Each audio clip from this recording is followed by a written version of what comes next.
Home Water Drinkability Test by Itamar, Diego, and Lorenz.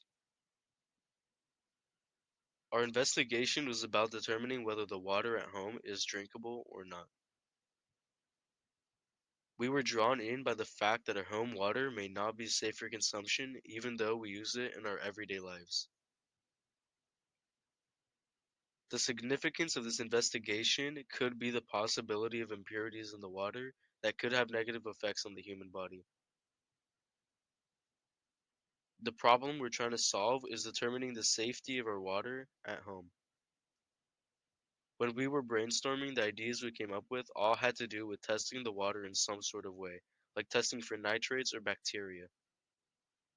The focus problem that we concluded on was determining whether substances in high amounts were detectable from our tap water. We did some research on water quality in Oxnard and we found some very disturbing facts, like how lab technicians were conducting routine tests and found alarming levels of contamination in the water.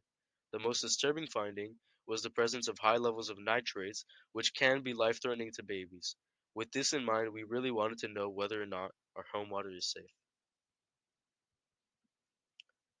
The way we conducted our data was we first got a test tube full of sink water from one of our houses, then used 2 test strips we got off Amazon to make sure we get accurate results. We then wrote down the results of the water test.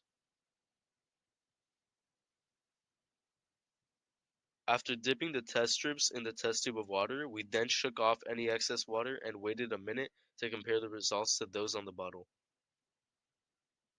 The results that were not what we expected. In this picture, we can see that there are 3 areas where our results exceeded EPA's primary and secondary limits for drinking water.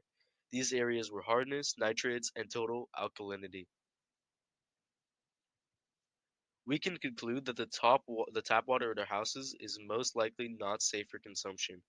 Because of the high amounts of nitrate, it can cause blue baby disease, shortness of breath, nausea, and dizziness. We recommend trying to stay away from consuming tap water at your house in any way unless you need to. Overall, limiting the amount of tap water you consume can reduce the impacts they may have on your health and the health of your family members. Created using Powtoon.